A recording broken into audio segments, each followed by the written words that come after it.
Très bien, je pense qu'on peut y aller maintenant. J'espère que tout le monde m'entend. Bonsoir à tous et bonsoir aux participants pour cette soirée spéciale vaccination. Après un film que j'espère que vous avez vu et tous vu, Explique-moi la vaccination, un film réalisé par Gauthier Isambert et Eric Balès, une production de AFAC.RCH. Ce soir, il y a beaucoup de participants qui sont prévus, donc on suppose qu'il y aura beaucoup de questions. Alors, quelques petites questions techniques quand même avant tout. La première question, c'est il faudra que vous posiez effectivement vos questions dans l'onglet questions, le chat ne servant qu'à discuter entre vous, entre les participants. Vous aurez au long de cette émission deux petits sondages et ce serait bien que vous puissiez répondre à nos sondages.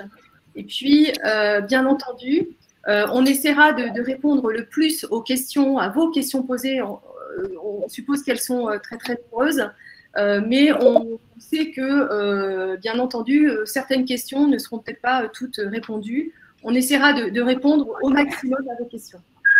Alors, j'ai bien entendu l'honneur de vous présenter nos invités. Donc, vous avez le docteur Hervé Haas, qui est en fait chef des urgences pédiatriques au CHU Lamballe à Nice. Bonsoir. Bonsoir. Nous avons Marion Mathieu, qui est formatrice dans l'association Tous Chercheurs. Et puis, nous avons Annick Guimézan, bonsoir, qui est chercheuse honoraire en immunologie à l'INSERM. Bonsoir. Bonsoir. Tous les trois, vous avez vous avez joué un rôle assez important dans ce film Explique-moi la vaccination. Et donc, on va d'abord parler de ce film parce que c'est vrai qu'il y avait des sujets qui nous semblaient en tout cas intéressants et moi personnellement des choses que je ne connaissais pas sur la vaccination. Et puis ensuite, on prendra les questions des participants. La première question qui me semble vraiment intéressante quand même dans le film, il y avait en fait tout un moment sur l'histoire finalement de la vaccination. Et ce qui était intéressant sur l'origine de la vaccination, c'est qu'on voit qu'en fait, elle était déjà utilisée, ou le procédé de la vaccination était déjà utilisé dans la médecine traditionnelle chinoise. Et donc, voilà, ce serait bien peut-être, Annick, sur l'histoire de la vaccination, la médecine chinoise, et peut-être Hervé Haas, le procédé, c'est quoi le procédé finalement, c'est quoi le rationnel de la vaccination? Hervé ? Alors, le rationnel de la vaccination, c'est d'essayer de donner une maladie qui ne rendra pas malade, en fait. Donc, on prend un vaccin ou un virus, on l'atténue, on se débrouille, et puis donc, on l'injecte à quelqu'un. Et cette personne, elle ne sera pas malade, mais comme elle aura vu le virus, la prochaine fois qu'elle rencontrera un vrai virus, elle pourra lui répondre mieux. Alors, l'histoire au niveau de la Chine, c'est la première mention d'un essai de vaccination contre la variole. Bon, ce n'était pas la vaccination comme maintenant. On prenait des croûtes de gens varioleux et puis on les laissait sécher et puis on donnait à inhaler aux gens la poudre de croûte de variole, ou alors on leur faisait porter des vêtements de varioleux. Et puis, on espérait que ça les protégeait. Et puis, de temps en temps, en effet, ça les protégeait plutôt.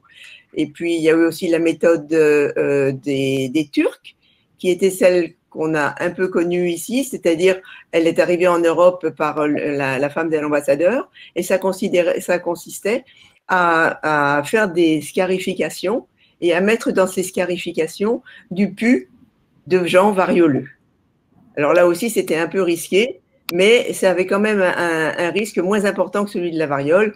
C'était 5-10% de vraies varioles, mais avec la variole, on mourait dans 50% des cas. Et puis après, ce qu'on appelle la vaccination, c'est Jenner, un médecin anglais qui a établi les bases de la vaccination en se basant sur l'expérience des fermiers anglais dont les vaches avaient la vaccine. Donc, quand ils treillaient ces vaches, ils avaient des pustules. Et quand ils avaient eu cette petite maladie qui s'appelait la vaccine, ils n'avaient pas après la variole lors des épidémies. Et donc, Jenner a rationalisé cela et il a établi les principes de la vaccination en prenant donc de du jus, on peut dire, de pustules de varioleux et injecté à d'autres humains. Voilà, les débuts de la mission. Donc Hervé, finalement, tu veux continuer? oui, voilà, en fait, le procédé de la vaccination ou le rationnel est quand même quelque chose qui a été d'abord un constat vraiment un peu concret. Et puis, on est allé dans un processus de fabrication un petit peu plus… C'était très empirique, en fait. Oui. Le gros avantage de la vaccine, C'est c'est-à-dire la variole des vaches, par rapport aux essais de variole avant, c'est que là, on avait quelque chose qui était vraiment pas dangereux pour l'homme. Alors, docteur Haas, vous vouliez intervenir? Alors, oui, c'était très empirique à l'époque, c'est-à-dire qu'il y avait des constats qui étaient faits, effectivement, vous l'avez dit par les Chinois, et ça datait depuis très longtemps, ça a parfaitement été expliqué. C'était des constats simplement que lorsqu'on était en contact avec tel ou tel type d'animal ou de patient, mais qu'on pouvait faire des formes atténuées, et c'était donc une observation intéressante, que, comme il a été dit, que le fait de donner une forme de maladie, mais plus faible, en fait, on pouvait se protéger. Mais on ne connaissait pas le concept d'anticorps, on ne connaissait pas le concept d'antigène, donc c'était très empirique et très risqué. Et effectivement, à l'époque, déjà, ça avait provoqué de violentes polémiques. Il y avait les partisans de la vaccination, et puis il y avait les opposants très féroces, dès cette époque-là, dès 18e, et c'est toujours le cas, alors que depuis, on a quand même, heureusement, beaucoup d'informations scientifiques pour expliquer et confirmer l'efficacité et le mécanisme d'action d'un vaccin. Et surtout, donc, on a des données épidémiologiques pour montrer que ça marche. C'est pas uniquement de dire on fait quelque chose et puis ah bah oui, il semblerait que c'est efficace, on fait moins la vaccine. Non, on a des chiffres. On peut confirmer que le principe de la vaccination, qui a nettement progressé aussi depuis, parce que c'était au départ quelques sucres ou quelques protéines que l'on prenait, et puis on a essayé d'en faire un vaccin.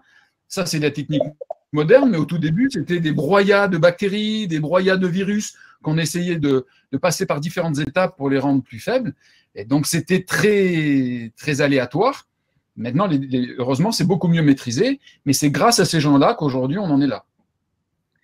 Alors justement, dans le film, ce qui me semble intéressant quand même, c'est qu'on parle de la longueur en termes de temps en fait, hein, de la production d'un vaccin entre 8 à 12 ans. On dit Marion Mathieu, vous me parliez tout à l'heure finalement de la question de la longueur de la production d'un vaccin. Aujourd'hui et à l'heure actuelle, on pense tous au vaccin Covid, on va dire. Hein. Et donc alors comment finalement il sera possible finalement d'accéder à des vaccins en un temps record comme celui du Covid? Marion, vous m'expliquiez tout à l'heure qu'il y avait une différence entre créer un vaccin de toutes pièces et puis finalement se resservir de choses qu'on connaît déjà. Oui, en fait, quand on discutait en aparté avant, je disais un vaccin contre un virus ou une bactérie, un nouveau vaccin qui n'a jamais été développé. Effectivement, c'est autour d'une dizaine d'années comme ordre de grandeur de délai normalement pour le fabriquer. Pour la première fois, donc mettre sur le marché un nouveau vaccin, à comparer à un vaccin dont les procédés de fabrication sont particulièrement connus, par exemple le vaccin contre la grippe, qu'on doit modifier très légèrement d'une année sur l'autre parce que c'est un virus qui mute énormément, donc les vaccins dans leur composition modifient légèrement d'une année sur l'autre. Et là, juste une production en routine avec des procédés qui sont particulièrement rodés, c'est plutôt 6 mois, 1 an, pour un vaccin donc qu'on fabrique régulièrement. Dans le cas du coronavirus, il y a une pression particulièrement forte en ce moment, des attentes pour avoir des vaccins et effectivement les durées qui sont les estimations de délais qui peuvent être diffusées dans la presse grand public, on a l'impression que dans 1 ou 2 ans, peut-être dans 1 an, on pourrait avoir un vaccin. Ce qu'il faut peut-être garder en tête, c'est que les essais qui sont en cours. Alors déjà, moi j'ai regardé en fait une base de données qui référence toutes les recherches qui sont faites sur les vaccins pour le Covid. Il y a 78 projets de recherche actifs de chercheurs qui essayent de trouver un vaccin. Donc, il y a déjà énormément de chercheurs qui travaillent. Sur ces 78 projets, il y a, ce qui paraît exceptionnel sur un délai aussi court, 5 projets qui en sont déjà à la phase d'essais cliniques Alors, tous les autres projets correspondent à des étapes plus en amont où on va travailler sur des cellules en culture ou des modèles animaux. Alors, les 5 vaccins candidats qui commencent à peine à être testés sur des êtres humains, on en est à la toute première phase des essais cliniques qui s'appelle la phase 1, qui correspond à des études plus de tolérance. Donc là, on ne cherche pas déjà à estimer l'efficacité du vaccin, mais déjà, en fait, si c'est toléré et acceptable en termes d'effets indésirables. Dans le cas du Covid, on part quand même pas de rien parce que ce virus ressemble au moins en partie à d'autres types de virus, des coronavirus qui ont été responsables de deux épidémies graves, là le SARS et le MERS. Donc les chercheurs aussi peuvent bénéficier des recherches qui ont été faites et des candidats vaccins qui avaient été testés à l'époque pour ces précédents agents infectieux. Et je disais aussi peut-être un point qui est important, c'est que en termes de pistes de recherche, en fait là aussi, pour essayer de gagner le maximum de temps, les chercheurs sont en train d'explorer tous les types de vaccins. Alors c'est discuté dans le film des vaccins non vivants, des vaccins vivants atténués. Justement, à ce sujet, il faudra quand même redéfinir quels sont les vaccins vivants ou vaccins non vivants et pourquoi en fait il y en a qui sont vivants et puis d'autres qui sont inactifs. Est-ce que quelqu'un peut me répondre là-dessus? Qui veut répondre? Si vous voulez, je peux le faire. En fait, ça dépendait beaucoup, en particulier du virus ou de la bactérie qui était ciblée et de la capacité d'avoir ce qu'on appelle des candidats au niveau des protéines ou des sucres, des virus ou des bactéries qui peuvent, notamment des bactéries, qui peuvent être utilisables pour immuniser un individu.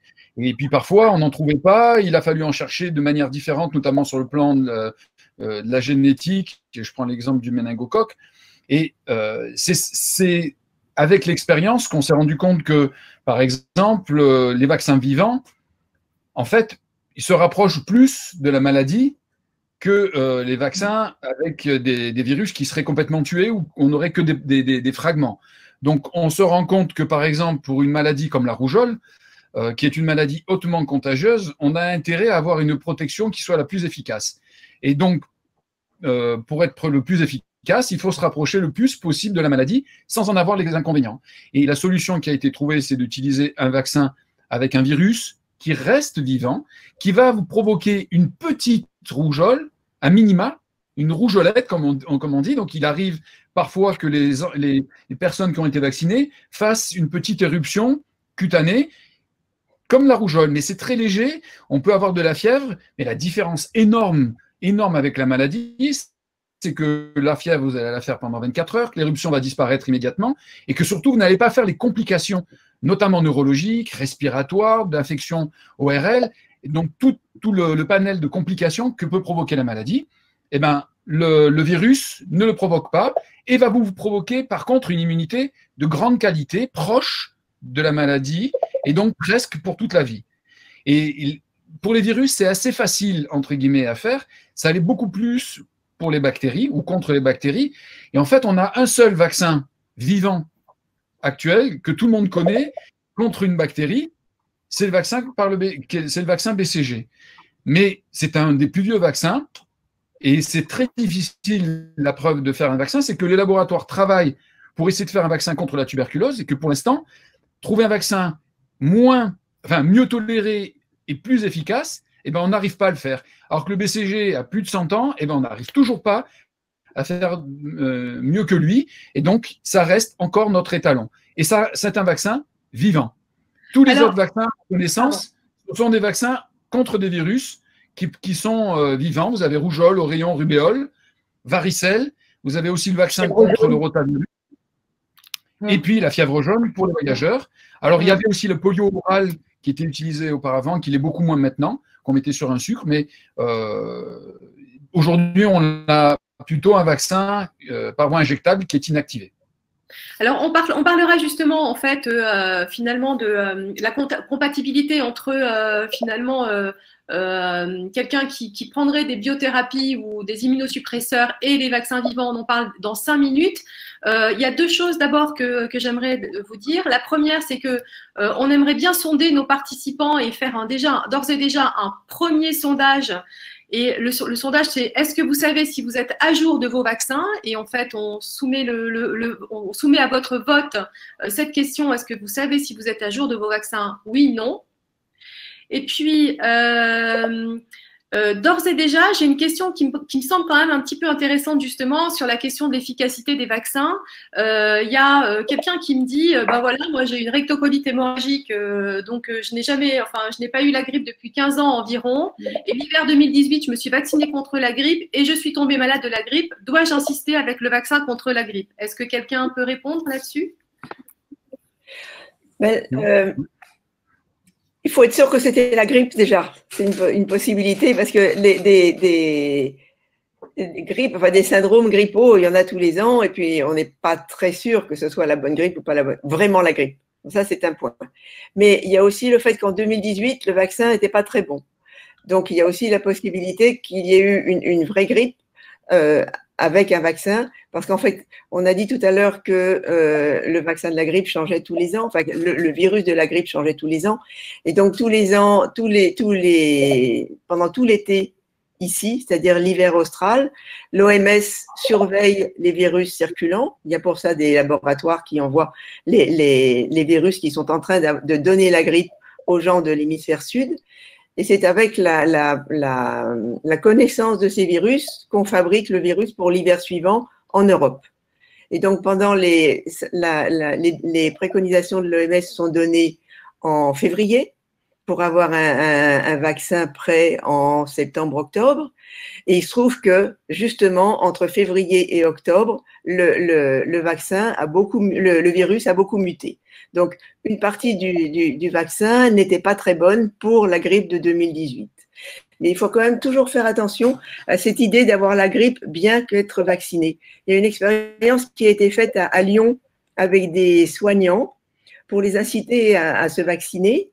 Donc, ils ont été vaccinés et on a testé tout l'hiver les rhumes ou syndromes grippaux qu'ils faisaient.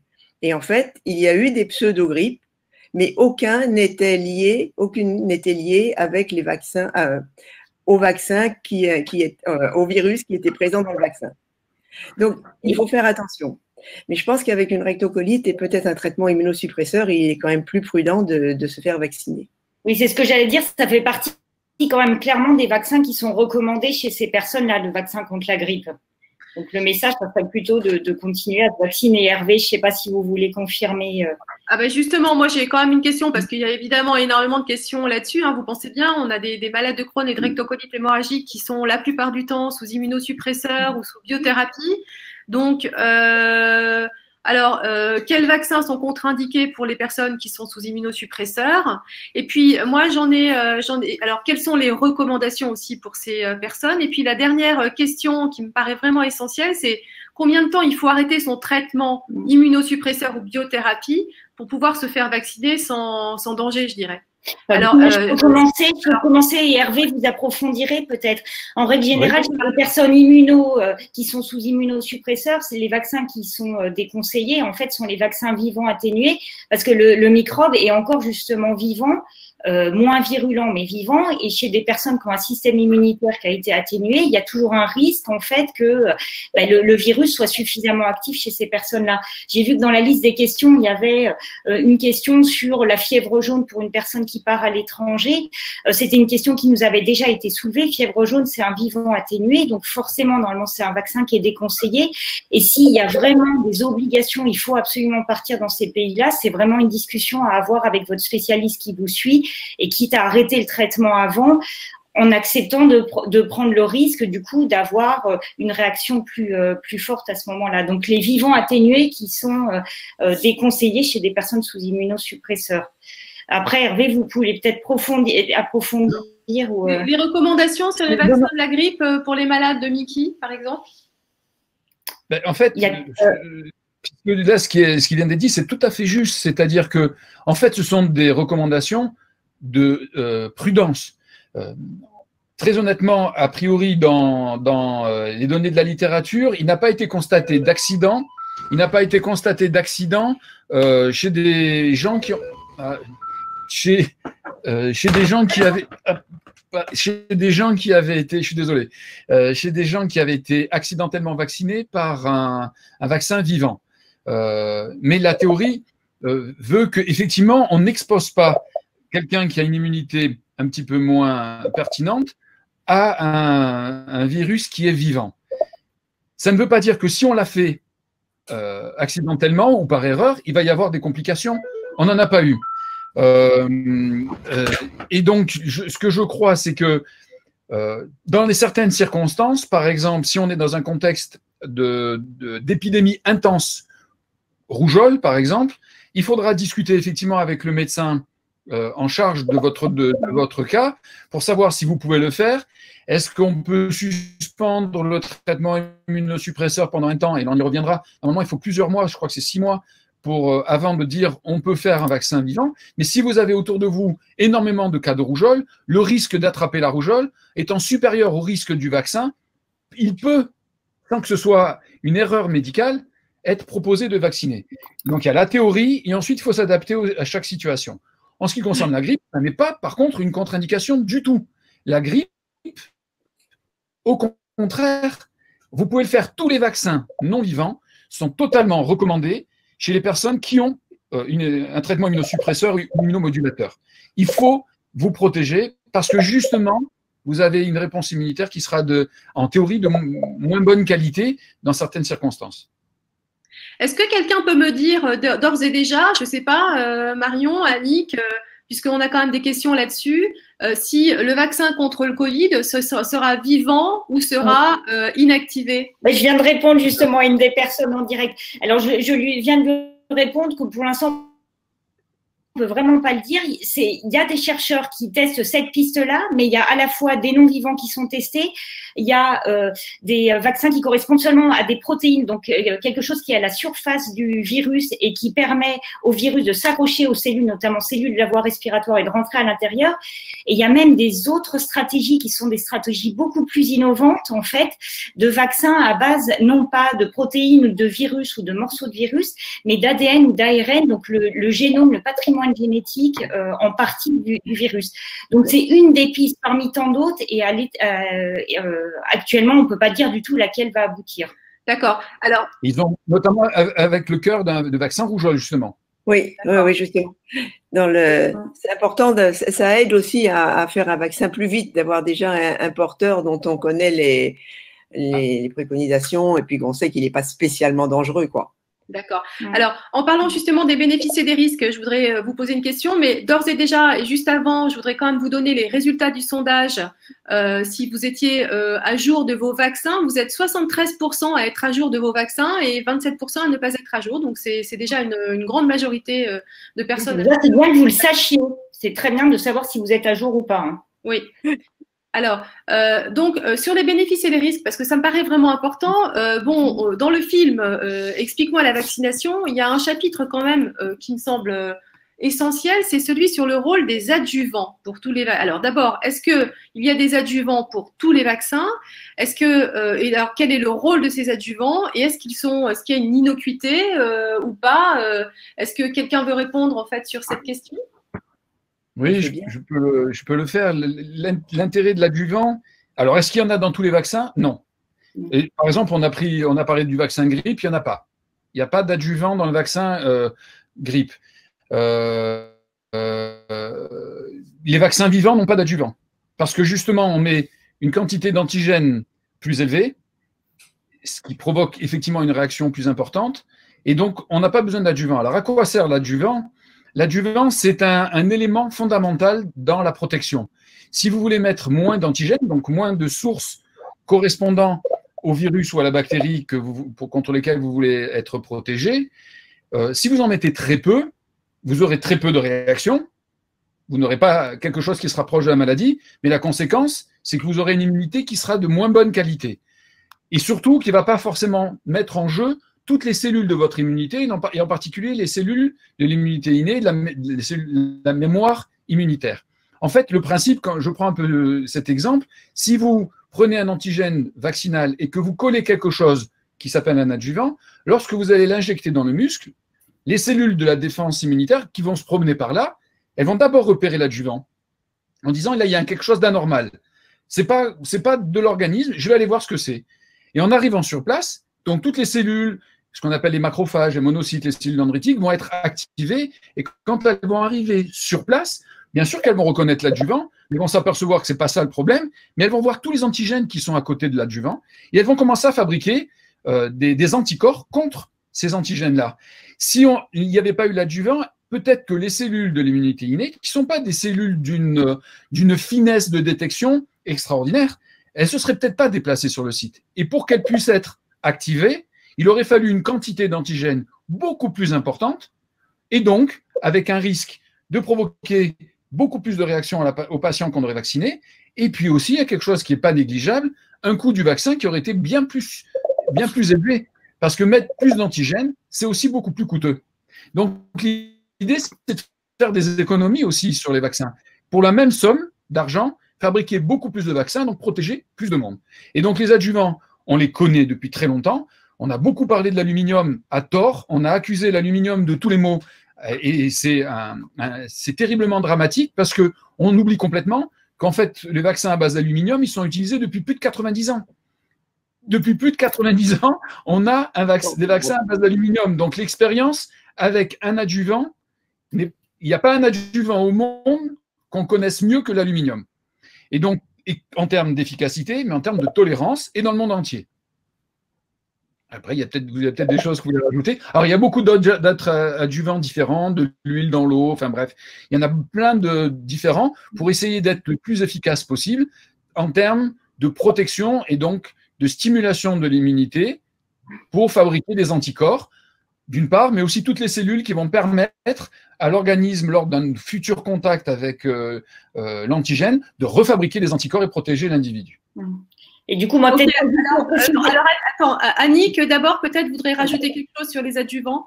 Je pense que ça va être la même chose que Mathieu, mais c'est que justement les nouveaux adjuvants, que Marion plutôt, les nouveaux adjuvants depuis 1980 à peu près, donc récemment quand même, visent à cibler d'autres voies de réponse immunitaire. C'est-à-dire que les anticorps, c'est très bien, mais c'est pas la réponse pour toutes les bactéries et les virus. Il faut aussi la stimulation de lymphocytes. Et donc, on essaye de stimuler les lymphocytes avec de nouveaux adjuvants parce que l'aluminium, il est vraiment mieux pour les anticorps que pour la stimulation des lymphocytes.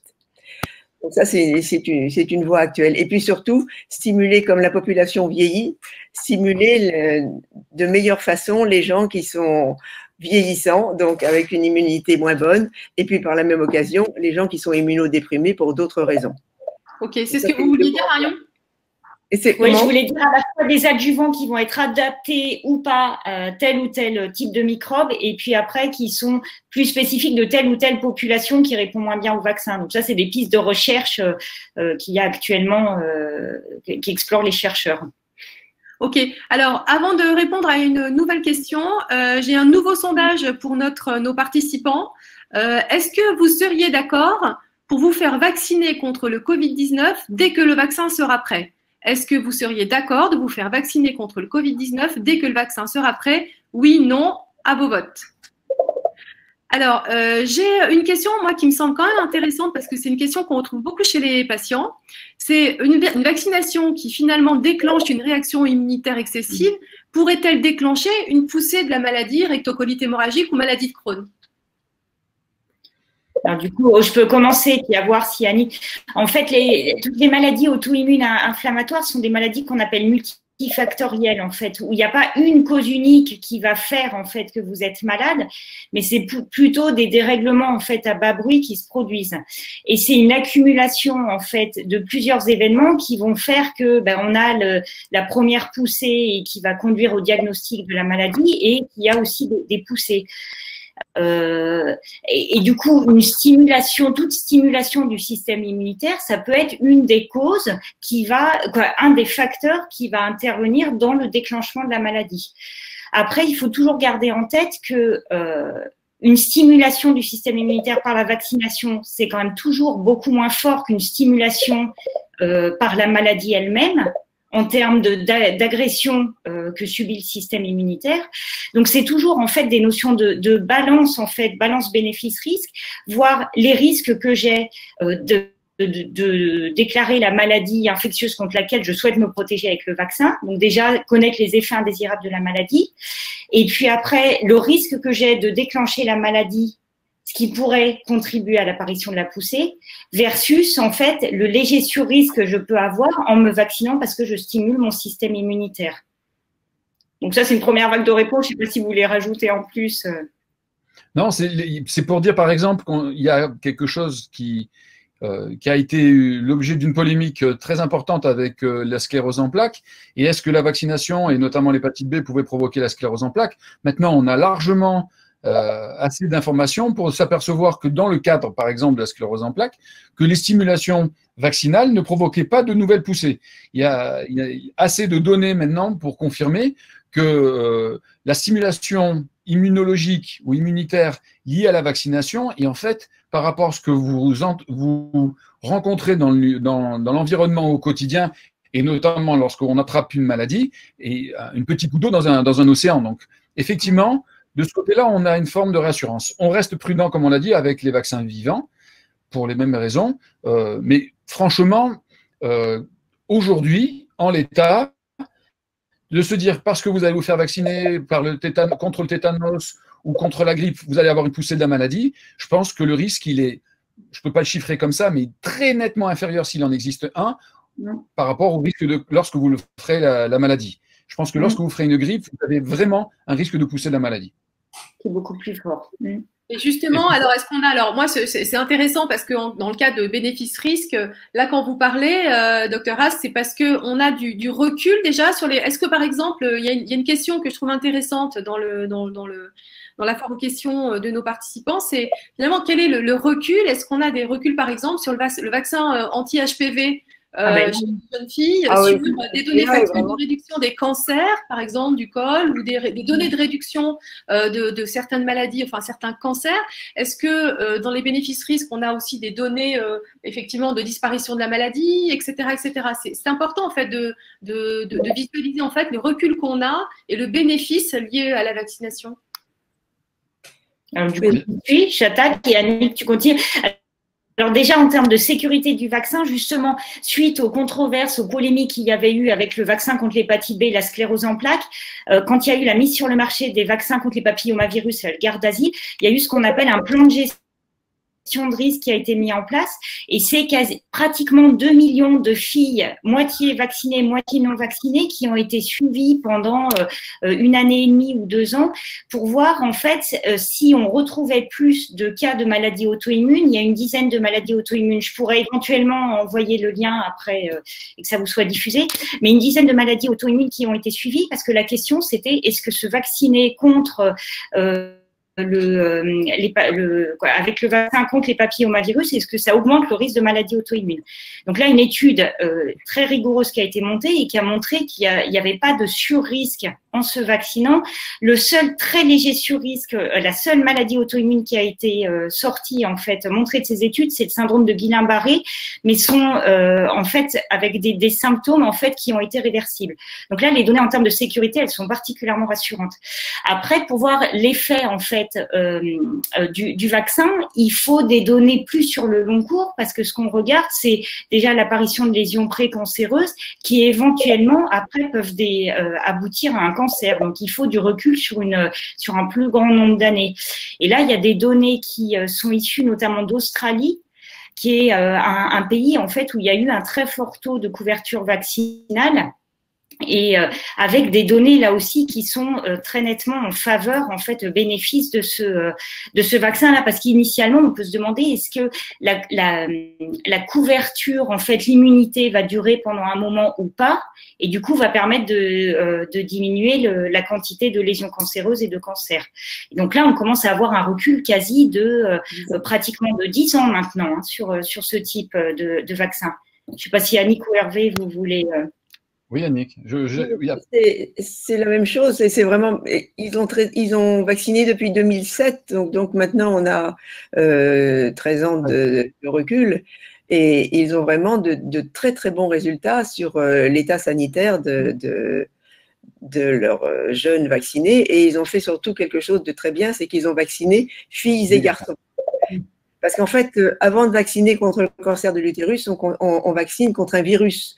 Et ce virus, il se promène et il passe des filles aux garçons. Et si on ne vaccine que les filles, eh ben, on restreint que la moitié de la circulation du virus.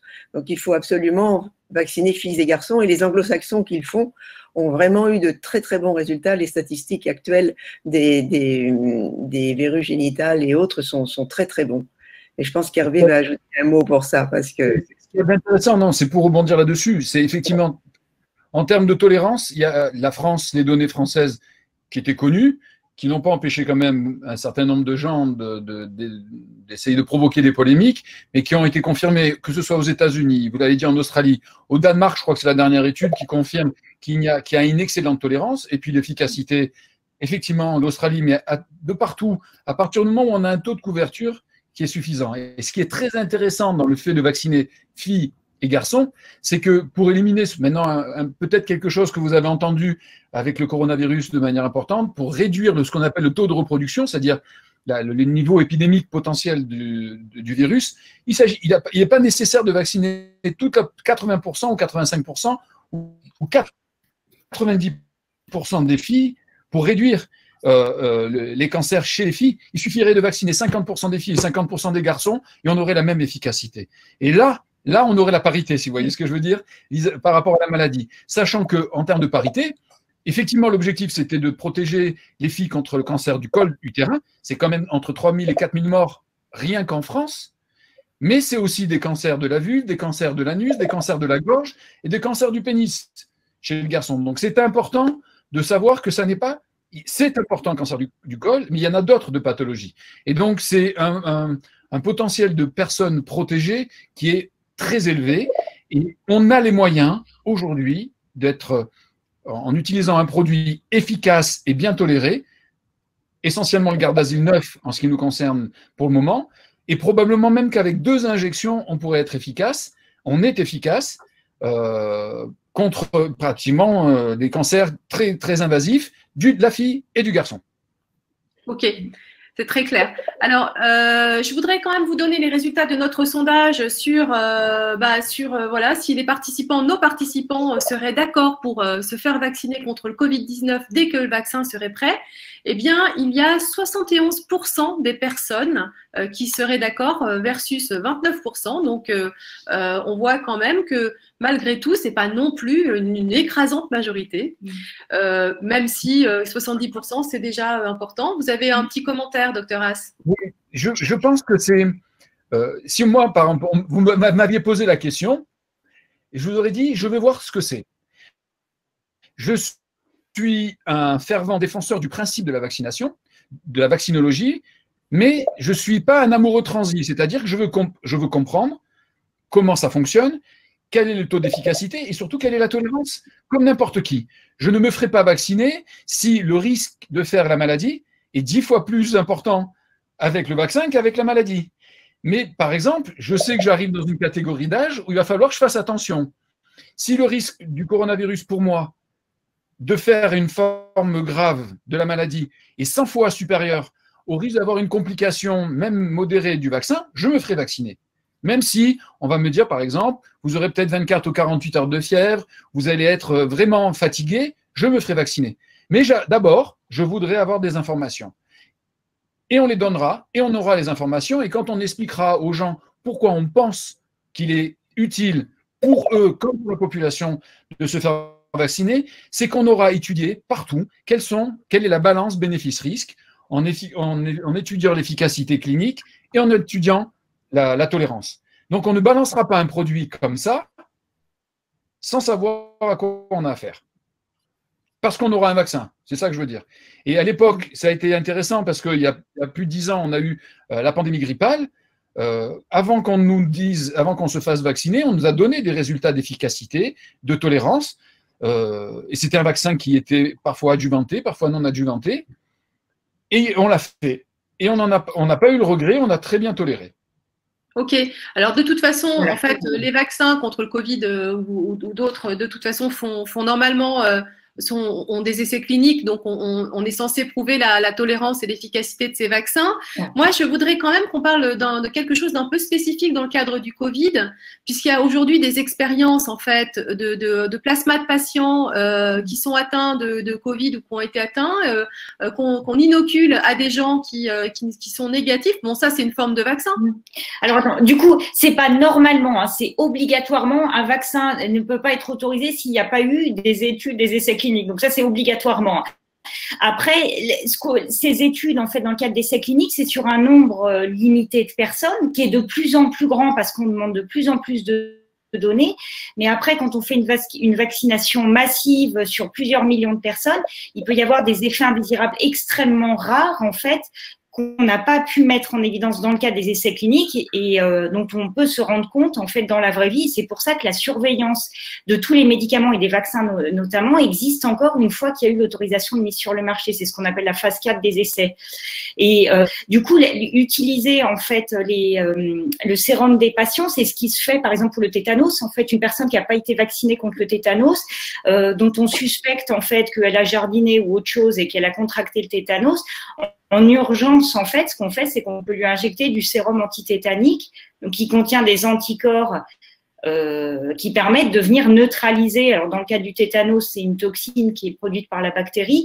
Et là, dans le cas du Covid, c'est injecter le sérum du patient qui contient le sérum d'une personne qui a guéri du Covid, mais qui a développé, en fait, des anticorps dirigés contre ce virus. Donc là, l'idée, c'est toujours pareil. En fait, c'est une solution qui permet d'aller plus vite tant qu'on n'a pas de vaccin. En fait, il y a des personnes qui ont contracté le virus, qui ont développé des anticorps, et on essaye de tester, en fait, si ces anticorps peuvent venir neutraliser et soigner des personnes qui sont en pleine poussée de la maladie. Et on a des résultats déjà ou pas? C'est en cours. Là, c'est en cours, mais malheureusement, les résultats intermédiaires ne sont pas très engageants, pas très rassurants. Et il y a une forme de logique. Quelque part, il y a une forme de logique. Tout à l'heure, je ne sais plus qui en a parlé, dans la vaccination, on a un double objectif. Bien sûr, il y a la fabrication d'anticorps et vis-à-vis de certains virus ou de certaines bactéries en particulier, les anticorps sont fondamentaux. Je pense notamment au pneumocoque ou surtout au méningocoque, où ce sont les anticorps qui vont agir tout de suite.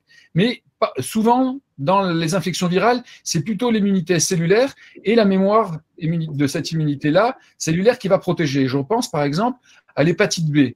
Et le témoin qui est le dosage en anticorps n'est pas forcément le meilleur témoin pour confirmer une immunité. Et en ce qui concerne le coronavirus, avec beaucoup de précautions, beaucoup de prudence que je dis, il semblerait que l'immunité innée, celle dont on a parlé, qui est l'immunité dite cellulaire, ait probablement un rôle beaucoup plus important en termes de protection des défenses que l'immunité humorale. Ce qui pourrait expliquer en partie, mais avec beaucoup de prudence, je le redis là aussi, que les enfants, notamment les petits, ne font pas de forme grave, voire même pas de forme du tout. Donc, c'est une piste d'étude, et avec les virus, ce serait assez séduisant pour comprendre le mécanisme. Et ça expliquerait aussi que, par exemple, les personnes âgées qui ont leur immunité innée qui est de plus en plus défaillante du fait de l'immunosénescence, se protègent moins et payent un tribut beaucoup plus lourd à la maladie. Donc, finalement, c'est une histoire de mémoire de l'immunité, si j'ai bien compris. Alors, de cellules, en fait, le type de cellules qui sont mises en jeu. D'accord. Est-ce que vous avez d'autres choses à rajouter, Annick? En fait, comme Hervé, il y a très peu d'études déjà, et puis c'est très, très dispersé. Il y a 10 personnes qui ont reçu du sérum dans une étude, 3 dans une autre. C'est vraiment compliqué de savoir si c'est efficace. Mais on a vraiment envie de le faire parce que voilà, si c'est l'anticorps qui marche bien, c'est la meilleure façon, c'est la plus rapide façon d'essayer de traiter à minima les gens quand ils sont en phase de poussée. Mais pour l'instant, déjà, il faut beaucoup de sérum pour soigner une seule personne. Et bon, c'est un peu compliqué parce que les gens qui sont en convalescence, on peut pas leur prendre non plus 2 litres de sang, bien que ce soit un transfert. On leur prélève beaucoup de sang et on leur réinjecte les globules. On ne prend que le plasma, mais pour l'instant, c'est compliqué d'avoir suffisamment de plasma pour traiter beaucoup de personnes. Et donc, on est un peu dans l'attente du résultat. Avec en plus le problème que c'est peut-être plutôt l'immunité cellulaire qui est importante, donc c'est compliqué de conclure pour l'instant.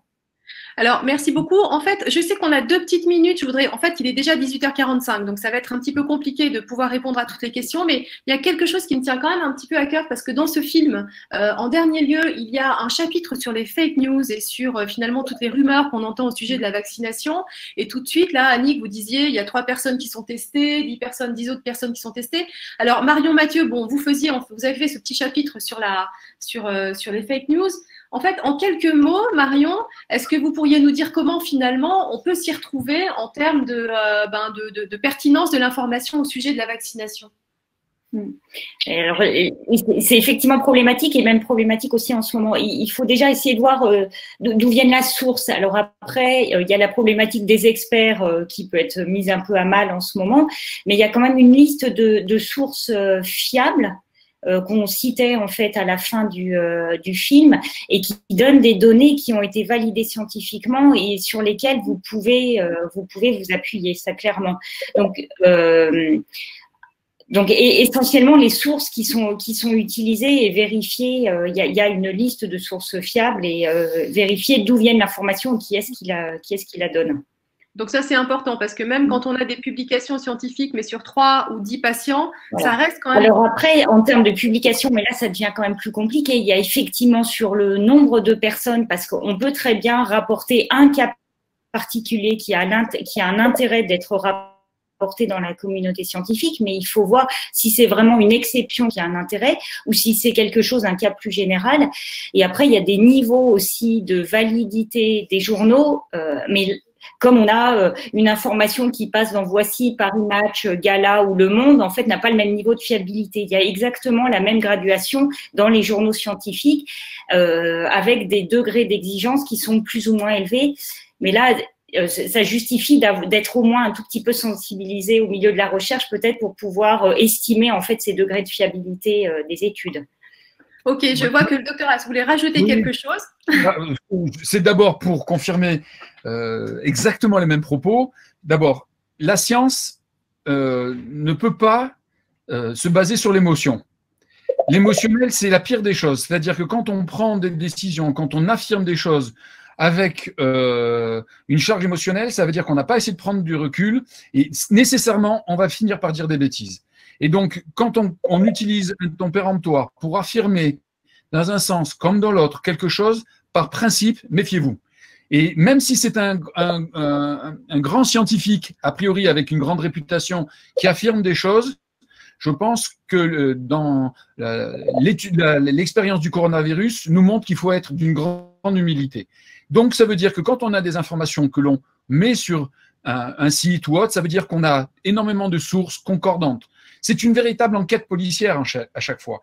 Et donc, on n'affirme pas les choses juste sur une étude. Si une étude donne un signal, ben, on prend en considération et on va voir s'il y en a d'autres. Si, lorsqu'une équipe de scientifiques dit « moi, j'ai trouvé telle chose par rapport à tel vaccin qui a provoqué telle maladie », si toutes les autres études dans le monde, toutes les autres équipes ne trouvent pas les mêmes résultats, là, il faut se poser des questions. Et je vais prendre l'exemple de l'hydroxychloroquine pour clore le débat, peut-être sur quelque chose qui est différent de la vaccination, mais qui est très symptomatique de ce que l'on vit aujourd'hui. Où, à un moment, l'hydroxychloroquine est présentée comme étant le remède miracle, et donc on crée une émotion particulière avec des gens qui se disent ben, ce ne sera plus un problème, on croit qu'on a la solution au problème, tout le monde va tester à droite à gauche de manière rigoureuse et ne trouve pas les résultats de l'équipe qui publie des travaux qui n'ont pas la rigueur qui est nécessaire. C'est terrible. On est tous dans une situation où on se dit c'est dommage. D'abord parce qu'on a fait croire quelque chose aux gens et on n'est même pas sûr, nous, en tant que praticiens, de pouvoir proposer un traitement efficace à nos malades. Donc, faisons le travail selon des critères scientifiques. Ils sont connus, ils sont appliqués depuis l'époque du sida où c'était déjà une charge émotionnelle tellement intense que tout le monde, y compris les scientifiques, je mets tout le monde dans le même sac, hein, les scientifiques ont fait n'importe quoi. Et on a appris de cette expérience pour apprendre à faire des publications avec des critères de rigueur scientifique qui soient indiscutables. C'est vrai que c'est compliqué, c'est vrai que c'est long, c'est vrai que c'est difficile, mais au moins à la sortie, on sait de quoi on parle. Bah écoutez, c'est très clair. Merci beaucoup à tous les trois d'avoir répondu à nos questions. Alors, bien sûr, il y en a encore plein d'autres. Moi, je vous renvoie en fait à ce film, ce très bon film, Explique-moi la vaccination, qu'on peut retrouver sur la chaîne, la web TV de l'AFA, sur la chaîne YouTube de l'AFA.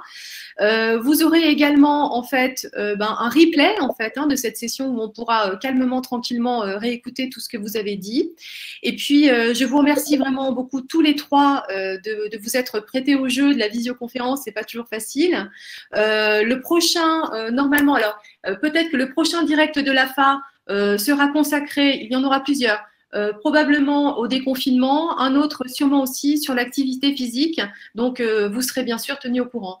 On remercie évidemment le ministère de la Santé qui soutient ces directs de l'AFA. Et puis, je vous dis à bientôt pour un nouveau direct. Merci beaucoup. Au revoir. Au revoir.